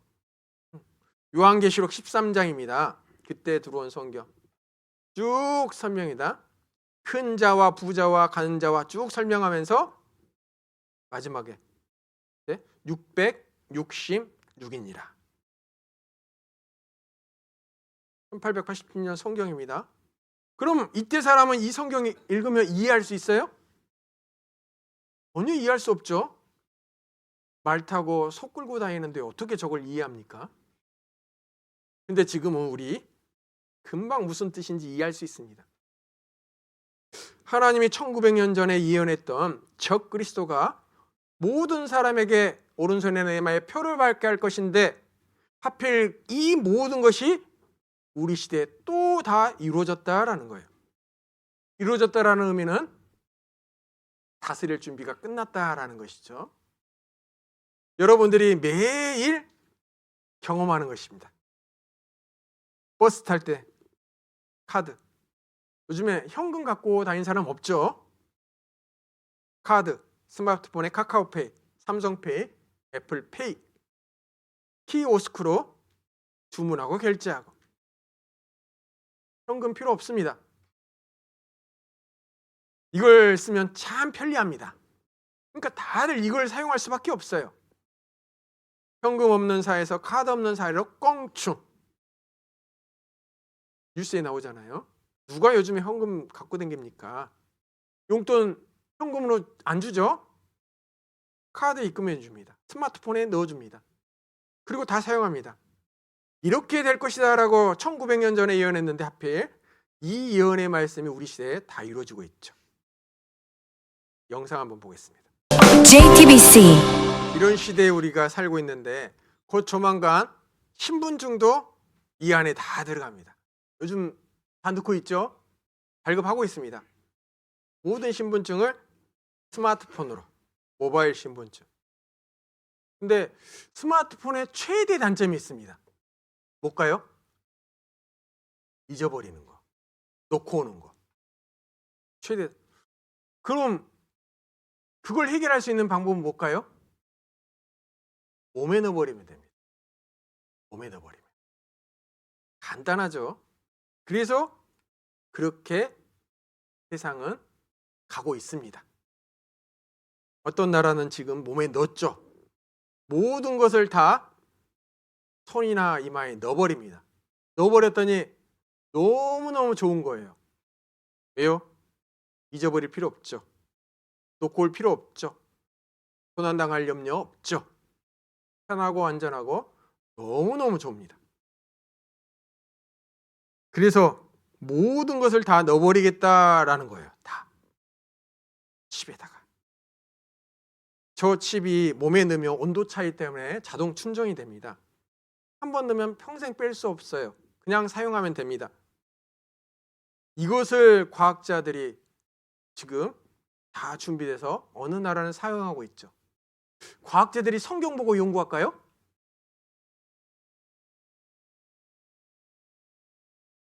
연구하다 보니까 성경대로밖에 안 되는 거예요. 그래서 하나님 말씀이라는 거예요. 하나님 말씀. 자, 보셔요. 여기에 신문에 미국 정보의 연구에 따르면 피부의 온도 변화에 따라 재충전되는 배터리를 내장한 반도체를 이 시각에 가장 적당한 곳은 어디라고요? 이마나 손등이다. 이마나 손등이다. 분명 하나님이 수천 년 전에 오른손이나 이마에 표를 넣을 것이다 라고 이야기했는데 연구해 보니까 딱 거기밖에 안 되는 거예요. 그럼 거기다 넣어야겠죠. 그래서 성경을 보면 하나님이 정말 계시구나. 누구나 이를 인식할 수 있어요. 근데 왜 하나님께서는 여기에 손도 왼손도 있고 오른손도 있는데 왜 하필 콕 집어 오른손이라고 했을까요? 이유가 있습니다. 이유가 있어요. 오른손만 가능해요. 여러분들이 지금 하고 있는 것들, 사용하고 있는 것들 왜 이렇게 하는지를 유심히 잘 봐보셔요. 당신의 몸의 비밀번호는 뭐라고 돼 있어요? 홍채와 정맥이다 라고 돼 있죠. 홍채와 정맥. 홍채 정맥으로 당신이라는 것을 인식하는 비밀번호라는 거죠. 홍채와 정맥을 통해서. 아니, 여기도 정맥이고 여기도 정맥인데 왜 오른손일까요? 과학자들이 딱 조사해 보니까 사람의 정맥 구조가요, 오른손은 다 달라요. 왼손은 똑같은 사람이 있어요. 그러니까 오른손에밖에 안 된다는 거예요. 그럼 손이 없는 사람은 어디다 넣어야 돼요? 이마. 그래서 비밀번호를 홍채. 홍채도 모든 사람의 홍채가 다 다릅니다. 딱 거기밖에 넣을 수가 없게 된 거예요. 하나님은 분명히 오른손이나 이마라고 콕 집어서 이야기합니다. 근데 연구해 보니까 진짜 오른손하고 이마밖에 되지가 않아요. 1900년 전에 하셨던 말씀이 지금 우리 시대 그대로 다 되고 있죠. 또 하나님이 하셨던 그 수가 666이다 라고 이야기하죠. 666. 요즘 많이 사용하고 있는 것이 바코드와 QR코드입니다. 근데 컴퓨터가 그 들어있는 숫자를 인식하는데 뭐가 들어가 있어요? 666. 스캐너로 이걸 인식합니다. 이 안에 있는 정보를 인식하고 하는 것입니다. 손에 칩 받으면 너무 좋아요. 가지고 다닐 염려 없잖아요. 교통카드 여러분 이렇게 찍을 필요 없습니다. 지나가면 됩니다. 요즘에 그런 무인 마트 많이 있죠. 사람 없이. 요즘은 찍고 하지만 나갈 때는 다음번에는 그냥 지나가면 됩니다. 들고 나가면 끝입니다. 현관 비밀번호 열 필요 없어요. 여러분 가까이 가면 문이 자동 인식합니다. 주인 왔네요라고. 너무 편리해요. 그리고 이걸 받으면 너무 좋은 게 있어요. 요거. 여러분 오늘도 문자 많이 받았죠? 여러분 문자 많이 오죠? 누구를 찾습니다라고 안전 문자 많이 옵니다. 요 사람 금방 찾을 수 있어요. 어디 있는지. 문자 보낼 필요 없죠? 위치가 다 인식되니까요. 너무너무 좋은 거예요. 나라에서도 이걸 다 받게 하면 너무 편리하고 좋습니다. 뿐만 아니라 범죄자들, 죄 짓는 사람 숨을 수 있을까요? 다 찾아냅니다. 실종자들 쉽게 찾죠? 유괴도 다 금방 찾습니다. 또 중요한 코로나 걸려서 접촉자들 집에 있어요. 누가 접촉했는지 몰라서 계속 퍼지고 그럴 필요 없습니다. 내가 코로나 걸렸는지 또 걸렸으면 누구랑 접촉했는지 그냥 다 컴퓨터에 인식해요. 그러니까 전염병도 금방 차단이 됩니다. 이처럼 너무 편리하고 너무 좋아요. 그렇죠? 그러니 모든 사람에게 받게 할 거예요. 그런데 이렇게 편리한 것을 모든 사람에게 받게 하면 이야기하죠. 유용한 미래 기술일까? 섬뜩한 뭐라고요? 감시도구일. 모든 것을 다 알아요. 여러분이 뭐 하는 것. 다 인식을 하니까. 요즘 뜨고 있는 것이 AI죠. 적그리스도가 AI를 통해서 세상을 지배할 것입니다. 오른손이나 이마에 표를 받게 해서 그 사람을 지배합니다. 아까 적그리스도에게 모두 경배할 것이다. 아까 오른손이나 이마에 표 안 받으면 당연히 죽여버리죠. 할 수가 없습니다. 왜냐하면 아무것도 할 수가 없기 때문에. 뿐만 아니라 여기 받으면 혹여나 자기에게 자기 말을 따르지 않으면 여기 받는 사람 꺼버리면 돼요. 꺼버리면 살아갈 수 없죠. 존재 자체를 할 수가 없어요. 꺼버리면. 그러니까 누구나 다 적그리스도에게 경배할 수밖에 없게 돼요. 모든 사람을 다 통치하게 됩니다. 사이처럼 성전 만들 준비, 666 표 받을 준비, 꼭 그날이 올 거예요. 잠깐 보시겠습니다.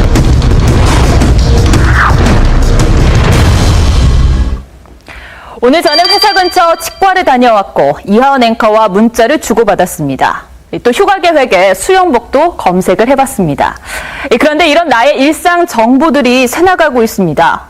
여기서 그치지 않고요. 이런 정보를 토대로 구글과 페이스북 같은 IT 기업들은 나의 건강 상태 그리고 성향, 생각까지도 꿰뚫고 있습니다.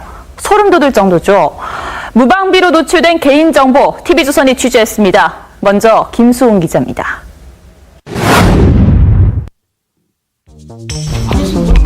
과천 정부청사로 출근했습니다. 취재원을 만나고 신촌으로 이동해 인터뷰를 합니다.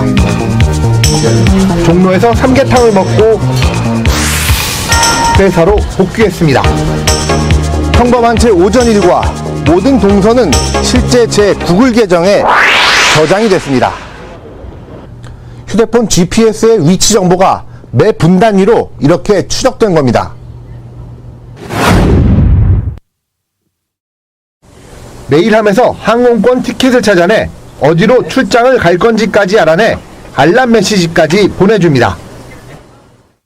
구글은 내 모든 걸 완벽히 영원히 기억합니다. Because we know where you are, with your permission. We know where you've been, with your permission. We can more or less guess what you're thinking about. Now, is that over the line?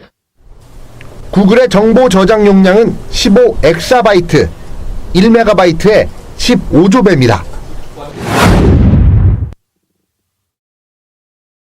오스트리아의 한 대학생은 소송을 통해 페이스북이 저장한 개인정보를 돌려받았습니다. 1200페이지나 되는 문서엔 그가 본 모든 웹페이지에 주소가 담겨 있었습니다. 필요한 정보들을 구글이나 페이스북 또는 다른 포털 사이트들이 광고주에게 전달하고 그거에 따라서 수익을 얻고 있죠. 구글과 페이스북 등 기업들이 수집하는 개인정보, 상상을 넘어 섬뜩한 수준입니다. TV조선 김수홍입니다. 이런 시대에 여러분이 살고 있습니다. 근데 아까 이 뉴스에 보면 화면 구석 위에요. 빅브라더라는 단어가 있어요. 빅브라더라는. 이게 오래전에 나온 소설 제목인데요. 그 소설이 그렇게 됩니다. 모든 사람들에게 표를 받게 해서 정부가 그 사람들을 통제할 것이다라는 소설이에요. 근데 그 소설이 지금 현실이 됐죠. 성경에 있는 말씀대로 됐습니다. 준비가 다 끝났다. 그건 주님 오실 때가 다 됐다라는 것이죠. 그건 기회는 곧 끝나간다라는 것을 의미합니다. 적그리스도는 성전에 앉아 자기를 하나님이라 선교하고 모든 사람의 표를 받게 하여 세상을 다스릴 것이다. 이처럼 3년 반을 이 세상을 다스리면 하나님께서는 후 3년 반 마지막 때 이 세상의 마지막 전쟁으로 끝낼 것입니다. 이 장소가 어디인지 또 어느 나라가 참석해서 전쟁을 일으키는지를 성경에 자세히 기록하고 있는데 그 장소가 아마겟돈이라고 하는 곳입니다. 근데 그 장소가 진짜 있어요. 요한계시록 16장 14절 보겠습니다.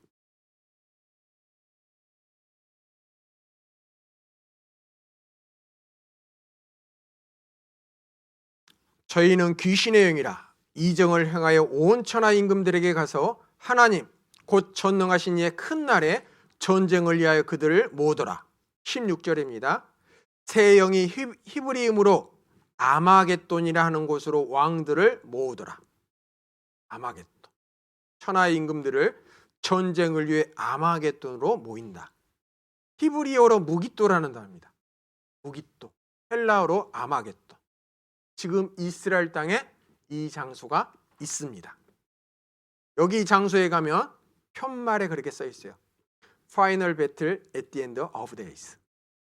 세상 마지막 전쟁이 일어날 장소. 성경에 기록된 그 장소가 여기입니다. 이곳에서 마지막 전쟁이 일어납니다. 이 전쟁에 참여하는 나라가 에스겔 38장에 또 자세히 기록해 놨습니다. 에스겔 38장 가보겠습니다. 에스겔 38장 2절.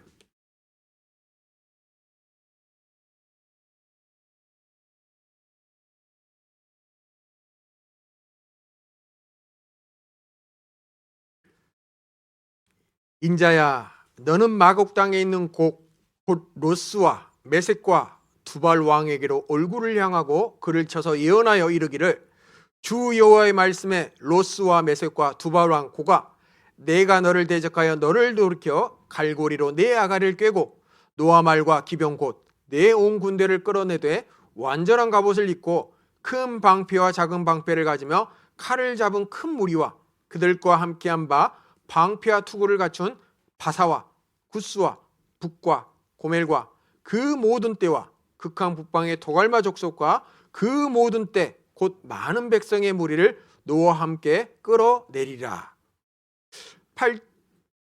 계속 뒤에까지 읽어보겠습니다. 다 읽고 설명드릴게요. 너는 스스로 예비하되 노아 내게 모인 무리들이 다 스스로 예비하고 너는 그들의 대장이 될지어다. 여러 날 후 곧 말년에 내가 명령을 받고 그 땅 곧 오래 황무하였던 이스라엘 산에 이르리니 그 땅 백성은 칼을 벗어나서 열국에서부터 모여들어오며 이방에서부터 나와서 다 평안히 거하는 중이라. 내가 돌아오되 노아 내 모든 때와 너와 함께하는 많은 백성이 광군같이 이르고 구름같이 땅을 덮으리라. 8절에 말년에라고 돼 있죠. 말년. 세상 끝에. 그런데 세상 끝에 그 뒤에 그 땅 곧 오래 황무했던 이스라엘 신, 그 땅 백성은 칼을 벗어나 열국에서부터 모여 들어오며 이방에서부터 나와서 다 평안히 거하는 중이라. 딱 이스라엘이 지금 이루고 있죠. 2000년간 가는 곳마다 죽임을 당했던 그들이 자기 땅으로 돌아와 강한 나라가 되었을 때 7년 환란이 시작되고 그 환란의 끝에 마지막 전쟁이 일어난다라는 것입니다. 근데 거기에 참여한 나라의 이름이 써 있는데 2, 3절에 보면 로스, 메색, 두발, 예전 러시아의 지명들입니다. 러시아의 지명들이에요. 즉 러시아가 대장이 돼서 6절에 함께하는 나라들, 그들과 함께한 바 방패와 투구를 갖춘 바사와 구스와 붓과 고멜과 그 모든 때와 극한 북방의 도갈마 족속. 이게 영어 성경으로 보면 어느 나라인지를 잘 설명하고 있는데요. 제가 영어 성경을 잠깐 잘라와 봤습니다. 5절에 바사, 구스분, 페르시아, 에디오피아, 리비아. 지금 이 나라들이 그대로 있거든요.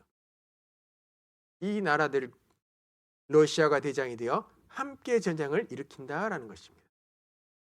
마지막 전쟁 마곡 러시아가 대장이 되어 이런 나라들과 연합해서 2억 명의 군대가 아마겟돈에서 핵전쟁으로 세상은 끝이 난다라는 거예요. 그런데 이 함께하는 나라들이 참 이상했습니다. 왜냐하면 리비아는 원래가 아니라 전부 다 친미 국가였습니다. 친미. 미국과 친하다라는 것은 러시아와 대적이라는 거죠. 이스라엘과는 친하다라는 의미잖아요. 자, 그런데 리비아가 친미 국가였는데요. 1969년에 갑자기 반미 국가로 바뀝니다. 또 바사, 지금 이란이죠. 얘도 친미였습니다. 근데 1979년에 갑자기 얘도 친소로 바뀝니다. 에티오피아, 6.25 때 우리를 도와줬던 친미 반공 국가. 근데 이 나라도 1977년에 갑자기 친소로 바뀝니다. 도갈마, 터키. 여기가 미군 기지가 있는 기지예요. 유럽의 미군 기지가 터키에 있습니다. 근데 이 터키가 갑자기요, 쿠데타가 일어났을 때 러시아가 도와주거든요. 그랬더니 이들이 갑자기 또 친소 러시아와 친해져 버렸어요.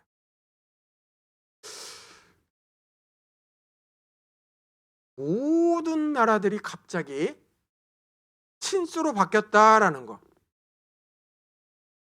이들이 성경을 딱 보고, 야, 우리끼리 손잡으면 안 돼. 성경에 보니까 미국과 손잡지 않고 우리는 러시아랑 손잡아서 이스라엘 치러 가야 돼. 전쟁을 하러 가야 돼. 그렇게 보고 다 손 놓고 러시아랑 손잡았을까요? 이들이 성경을 믿는 나라들도 아닌데.